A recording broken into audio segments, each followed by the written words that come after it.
तो स्वागत है आप सभी का आपके अपने YouTube चैनल स्टडी सेतु पर। आज हम लेके आए हैं साइंस का प्रैक्टिस सेट नंबर 3। तो चलिए बिना किसी देरी के वीडियो स्टार्ट करते हैं। आज का पहला सवाल है, निम्नलिखित में से कौन सी एक अदिश राशि है? वेग, बल, समय या फिर त्वरण?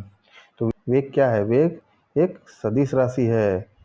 बल क्या है? सदिश राशि है। त्वरण सदिश राशि है। समय जो है अदिश राशि है। समय अदिश राशि है। सदिश राशि में क्या होता है? सदिश राशि में दिशा और परिमाण दोनों होता है। और अदिश में क्या होता है? अदिश में केवल परिमाण होता है, दिशा नहीं होता है। ऑप्शन नंबर सी यहाँ पे सही हो जाएगा। चलिए अगला सवाल है, मानव शरीर की सबसे बड़ी ग्रंथि कौन सी है? मानव शरीर की सबसे बड़ी ग्रंथि पीयूष ग्रंथि, थायराइड, यकृत या फिर अग्नाशय?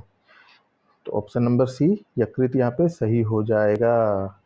यकृत यहाँ पे सही हो जाएगा। अच्छा, पीयूष ग्रंथि को मास्टर ग्रंथि कहते हैं। मास्टर ग्रंथि कहते हैं।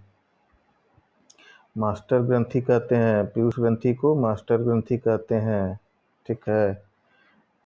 अग्नाशय में इंसुलिन बनता है। इंसुलिन बनता है। अग्नाशय में इंसुलिन बनता है। यकृत में बाइल जूस यानी पित्तरस बनता है। यकृत में पित्तरस बनता है। पित्तरस बनता है। ऑप्शन नंबर सी यहाँ पे यकृत सही हो जाएगा। मानव शरीर की सबसे बड़ी ग्रंथि। चलिए अगला सवाल है, अनुवांशिकी का जनक किसे कहा जाता है? ऑप्शन नंबर सी मेंडल यहाँ पे सही हो जाएगा। मेंडल यहाँ पे सही हो जाएगा। मेंडल मटर के पौधे पे प्रयोग करके अनुवांशिकी का नियम दिया था। मटर के पौधे पे प्रयोग करके, ठीक ना। और डार्विन जो है विकासवाद का सिद्धांत दिया था। विकासवाद का सिद्धांत दिया था। थ्योरी ऑफ इवोल्यूशन, विकासवाद का सिद्धांत दिया था। विकासवाद का सिद्धांत दिया था। अरस्तु को जीव विज्ञान का जनक कहा जाता है। जीव विज्ञान का जनक, जीव विज्ञान का जनक कहा जाता है। ठीक है, जीव विज्ञान का जनक कहा जाता है अरस्तु को। मेंडल जो है यहाँ पे सही हो जाएगा। चलिए अगला सवाल है, ध्वनि की तीव्रता किस पर निर्भर करती है? ध्वनि की तीव्रता आयाम पर निर्भर करती है। ऑप्शन नंबर सी यहाँ पे आयाम सही हो जाएगा। चलिए अगला सवाल है, शुद्ध जल का पीएच मान कितना होता है? 0 होता है, 1 होता है, 7 होता है या फिर 14 होता है? तो शुद्ध जल का पीएच मान 7 होता है। 7 होता है। उदासीन होता है, 7 होता है तो उदासीन होगा। उदासीन होगा, ठीक ना। शुद्ध जल। अच्छा, नमक का कितना होता है? नमक का पीएच मान कितना होता है? नमक का पीएच मान भी 7 होता है, ये भी उदासीन होता है। नींबू का कितना होता है? नींबू का कितना होता है? नींबू का होता है 2.2, ये अम्लीय होता है। नींबू अम्लीय होता है। ठीक है। पसीना का कितना होता है? पसीना का कितना होता है? 4.5 होता है। पसीना का 4.5 होता है। ठीक है। और आपका रक्त का कितना होता है? रक्त का कितना होता है? 7.4 होता है। ये हल्का क्षारीय होता है। हल्का क्षारीय होता है। 7 से नीचे अम्लीय, 7 उदासीन और 7 से ऊपर क्षारीय, ठीक ना। चलिए अगला सवाल है, मानव शरीर में इंसुलिन कहाँ बनता है? मानव शरीर में इंसुलिन अग्नाशय में बनता है। ऑप्शन नंबर बी यहाँ पे सही हो जाएगा। यकृत में क्या बनता है? बाइल जूस बनता है। पित्तरस बनता है। यकृत में पित्तरस बनता है। तिल्ली को जो है आरबीसी का कब्रगाह कहा जाता है। आरबीसी का कब्रगाह कहा जाता है। ठीक है। आरबीसी का जीवन काल कितना होता है? 120 दिन होता है। डब्ल्यूबीसी का कितना होता है? 2 से 5 दिन होता है। 2 से 5 दिन होता है। ठीक है। चलिए अगला सवाल है, प्रोटीन की फैक्ट्री किसे कहा जाता है? माइक्रोकॉन्ड्रिया, लाइसोसोम, राइबोसोम या फिर केंद्रक? केंद्रक को जो है कोशिका का दिमाग कहा जाता है। दिमाग कहा जाता है। कोशिका का दिमाग कहा जाता है। राइबोसोम को प्रोटीन फैक्ट्री कहा जाता है। राइबोसोम को प्रोटीन फैक्ट्री कहा जाता है। लाइसोसोम को आत्मघाती थैली कहा जाता है। आत्मघाती थैली कहा जाता है। माइक्रोकॉन्ड्रिया को जो है आपका कोशिका का पावर हाउस कहा जाता है। Power house. पावर हाउस कहा जाता है। यहीं पे जो है ग्लूकोज टूटता है ऑक्सीजन की उपस्थिति में और जो है एटीपी के रूप में ऊर्जा बनाता है, एटीपी के रूप में ऊर्जा बनाता है माइटोकॉन्ड्रिया में। ठीक है, चलिए अगला सवाल, ऑप्शन नंबर सी राइबोसोम यहाँ पे सही हो जाएगा। अगला सवाल है विटामिन सी का रासायनिक नाम क्या है? विटामिन सी का रासायनिक नाम क्या है? रेटिनॉल किसका नाम है? रेटिनॉल विटामिन ए का नाम है। कैल्सीफेरॉल किसका नाम है? कैल्सीफेरॉल किसका नाम है? कैल्सीफेरॉल विटामिन डी का नाम है। टेकोफेरॉल विटामिन ई का नाम है। ऑप्शन नंबर बी यहाँ पे स्कर्बिक एसिड सही हो जाएगा। स्कर्बिक एसिड सही हो जाएगा। इसकी कमी से कौन सी बीमारी होती है?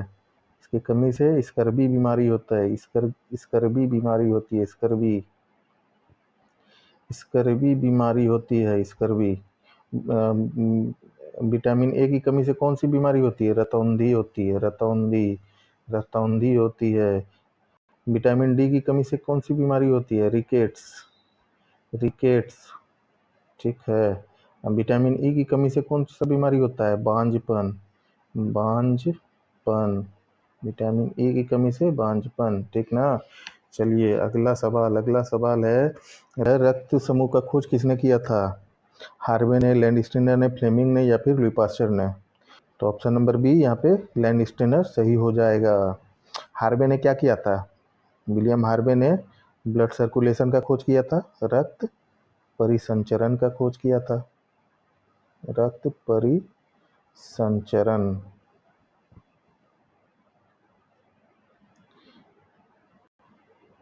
रक्त परिसंचरण का खोज किया था। ठीक है। लुई पास्चर ने रेबीज के टीके का खोज किया था। रेबीज के टीके का खोज किया था लुई पास्चर ने। फ्लेमिंग ने जो है पेनिसिलिन का खोज किया था। पेनिसिलिन का खोज किया था। ऑप्शन नंबर बी यहाँ पे लैंडस्टीनर, कार्ल लैंडस्टीनर सही हो जाएगा। चलिए अगला सवाल है पौधों में जाइलम का मुख्य कार्य क्या है? भोजन पहुंचाना, जल पर का परिवहन, ऑक्सीजन देना या फिर अमीनो एसिड का परिवहन? ऑप्शन नंबर बी यहाँ पे जल का परिवहन सही हो जाएगा। जल और खनिज का परिवहन करता है जाइलम। भोजन पहुंचाना किसका काम है? भोजन पहुंचाना फ्लोएम का काम है। फ्लोएम का काम है। फ्लोएम का। जाइलम और फ्लोएम क्या है? दोनों जटिल स्थायी उत्तक है। जटिल स्थायी उत्तक है। जटिल स्थायी उत्तक है दोनों। ठीक ना। चलिए अगला सवाल, आकाश का रंग नीला क्यों दिखाई देता है? परावर्तन के कारण, अपवर्तन के कारण, प्रकीर्णन के कारण या विवर्तन के कारण? तो ऑप्शन नंबर सी यहाँ पे सही हो जाएगा। प्रकीर्णन के कारण यहाँ पे सही हो जाएगा। मिरर में हम लोग जो फेस देखते हैं ना, मिरर में जो फेस देखते हैं ये परावर्तन की घटना है। अपवर्तन में क्या होता है? पानी में डूबा हुआ पेंसिल का टेढ़ा दिखना। ठीक ना। चलिए ऑप्शन नंबर सी यहाँ पे सही हो जाएगा। चलिए अगला सवाल समुद्र की गहराई मापने के लिए किस यंत्र का उपयोग किया जाता है? ऑप्शन नंबर बी यहाँ पे फेदोमीटर सही हो जाएगा। फेदोमीटर सही हो जाएगा। बैरोमीटर का उपयोग क्या है? बैरोमीटर का उपयोग वायुमंडलीय दबाव, वायुमंडलीय दबाव, वायुमंडलीय दबाव। ठीक ना। वायुमंडलीय दबाव को मापता है। हाइड्रोमीटर का क्या काम है? द्रव्य का घनत्व, द्रव्यों का घनत्व, द्रव्यों का घनत्व। अल्टीमीटर का क्या काम है? वायुयान की ऊंचाई, वायुयान की ऊंचाई मापता है। वायुयान की ऊंचाई मापता है। ठीक ना। वायुयान की ऊंचाई मापता है। ऑप्शन नंबर बी यहाँ पे फेदोमीटर सही हो जाएगा समुद्र की गहराई मापने के लिए। चलिए अगला सवाल, प्राथमिक रंग कौन सा है? प्राथमिक रंग कौन सा है? RGB याद रखिएगा। RGB। आर से हो गया रेड, जी से ग्रीन, बी से ब्लू। किसमें है? रेड ग्रीन ब्लू है। लाल हरा नीला। ऑप्शन नंबर बी यहाँ पे सही है। लाल हरा नीला ऑप्शन नंबर बी में सही हो जाएगा। चलिए अगला सवाल, खाने वाला सोडा का रासायनिक नाम क्या है? खाने वाला सोडा का रासायनिक नाम क्या है? Sodium carbonate, sodium bicarbonate, sodium chloride या फिर सोडियम हाइड्रोक्साइड। तो ऑप्शन नंबर बी यहाँ पे सोडियम बाइकार्बोनेट सही हो जाएगा। सोडियम बाइकार्बोनेट सही हो जाएगा। NaHCO3। सोडियम कार्बोनेट को क्या कहते हैं? सोडियम कार्बोनेट को धावन सोडा यानी एस सोडा, Na2CO3, ठीक ना। सोडियम क्लोराइड क्या हुआ? नमक हुआ, NaCl, नमक हुआ, ठीक ना। चलिए अगला सवाल है किस धातु को रणनीतिक धातु कहा जाता है? सोना, लोहा, टाइटेनियम या फिर तांबा। तो ऑप्शन नंबर सी टाइटेनियम यहाँ पे सही हो जाएगा। चलिए अगला सवाल, इंसुलिन की कमी से कौन सा रोग होता है? इंसुलिन की कमी से मधुमेह होता है, और मधुमेह होता है डायबिटीज हो जाता है। एनीमिया किसकी कमी से होता है? लोहा की कमी से होता है, आयरन की कमी से होता है, आयोडीन की कमी से घेंगा होता है, आयोडीन की कमी से घेंगा होता है। रतौंधी विटामिन ए की कमी से होता है, विटामिन ए की कमी से होता है। चलिए अगला सवाल है, मानव हृदय में कितने कोष्ठक होते हैं? कितने चैम्बर होते हैं? 4 चैम्बर। 2 अलिंद होता है, 2 अलिंद होता है, अलिंद होता है, दायां अलिंद बायां अलिंद।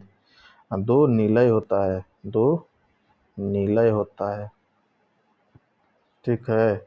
2 किस में होता है? मछली में होता है, मछली में 2 ये चैम्बर होता है, ठीक ना। चलिए अगला सवाल है, रेडियोधर्मिता की खोज किसने की थी? मैडम क्यूरी ने, हेनरी बेकरेल ने, रदरफोर्ड ने या जे थॉमसन ने। तो ऑप्शन नंबर बी यहाँ पे बेकरेल सही हो जाएगा। मैडम क्यूरी ने किस चीज़ का खोज किया था? रेडियम का खोज किया था, रेडियम का खोज किया था, रेडियम का, ठीक ना। रदरफोर्ड ने किसका खोज किया था? परमाणु के नाभिक का खोज किया था। और जे थॉमसन ने किसका खोज किया था? इलेक्ट्रॉन का खोज किया था, इलेक्ट्रॉन का, ठीक ना। हेनरी बेकरेल यहाँ पे सही हो जाएगा, रेडियोधर्मिता का खोज किया था, ऑप्शन नंबर बी। चलिए अगला सवाल है, डायनेमो जो है ऊर्जा का रूपांतरण कैसे करता है? यांत्रिक ऊर्जा को विद्युत ऊर्जा में बदलता है। किस ऑप्शन में है? ऑप्शन नंबर बी में है, यांत्रिक ऊर्जा को विद्युत ऊर्जा में बदलता है। चलिए अगला सवाल, शरीर का मास्टर ग्रंथि किसे कहा जाता है? मास्टर ग्रंथि पीयूष ग्रंथि को कहा जाता है। चलिए अगला सवाल, विटामिन ए की कमी से कौन सा रोग होता है? विटामिन ए की कमी से रतौंधी होता है, रतौंधी होता है। बेरी किसके कमी से होता है? B1 की कमी से। स्कर्वी विटामिन सी की कमी से। रिकेट विटामिन डी की कमी से होता है, ठीक ना। चलिए अगला सवाल है, सापेक्षता का सिद्धांत किसने दिया? सापेक्षता का सिद्धांत अल्बर्ट आइंस्टीन ने दिया, अल्बर्ट आइंस्टीन ने दिया। E बराबर mc² समीकरण आइंस्टीन ने ही दिया था। चलिए अगला सवाल, ऑप्शन नंबर बी यहाँ पे सही हो जाएगा। चलिए अगला सवाल है, दाढ़ी बनाने के लिए किस दर्पण का उपयोग किया जाता है? ऑप्शन नंबर बी अवतल दर्पण यहाँ पे सही हो जाएगा। चलिए अगला सवाल है, परमाणु बम किस सिद्धांत पर आधारित है? नाभिकीय संलयन, नाभिकीय विखंडन, रेडियोधर्मी विघटन या फिर रासायनिक अभिक्रिया। तो ऑप्शन नंबर बी यहाँ पे सही हो जाएगा, नाभिकीय विखंडन। नाभिकीय संलयन जो है आपका हाइड्रोजन बम के लिए है, नाभिकीय विखंडन परमाणु बम के लिए, नाभिकीय संलयन हाइड्रोजन बम के लिए, ध्यान रखिएगा। चलिए अगला सवाल है, सबसे हल्का तत्व कौन सा है? हीलियम है, लिथियम है, हाइड्रोजन है, ऑक्सीजन है। तो ऑप्शन नंबर सी यहाँ पे हाइड्रोजन सही हो जाएगा। हाइड्रोजन का परमाणु क्रमांक 1 होता है। लिथियम जो है सबसे हल्का धातु है, सबसे हल्का धातु है लिथियम, ठीक ना। चलिए अगला सवाल है, सिरका में कौन सा अम्ल पाया जाता है? लैक्टिक अम्ल, सिट्रिक अम्ल, एसिटिक अम्ल या फिर फार्मिक अम्ल। तो एसिटिक अम्ल यहाँ पे सही हो जाएगा, ऑप्शन नंबर सी यहाँ पे सही हो जाएगा। लैक्टिक अम्ल किस में पाया जाता है? दूध दही में, दूध दही में, दूध या दही में लैक्टिक अम्ल पाया जाता है। सिट्रिक अम्ल किस में पाया जाता है? सिट्रिक अम्ल खट्टे फलों में, जैसे नींबू वगैरह हो गया, नींबू संतरा वगैरह। फार्मिक अम्ल किस में पाया जाता है? चींटी के डंक में, चींटी के डंक में, चींटी के डंक में फार्मिक अम्ल पाया जाता है। यहाँ पे ऑप्शन नंबर सी सही हो जाएगा। चलिए अगला सवाल है, नेत्रदान में आँख का कौन सा भाग दान किया जाता है? रेटिना, कर्निया, लेंस या फिर पूरी आँख। ऑप्शन नंबर बी कर्निया यहाँ पे सही हो जाएगा। ये आँख का सबसे बाहरी पारदर्शी परत होता है। ठीक है, चलिए अगला सवाल। चलिए आज का लास्ट सवाल यही था। कल फिर मिलते हैं कुछ नए प्रश्नों के साथ, तब तक के लिए धन्यवाद।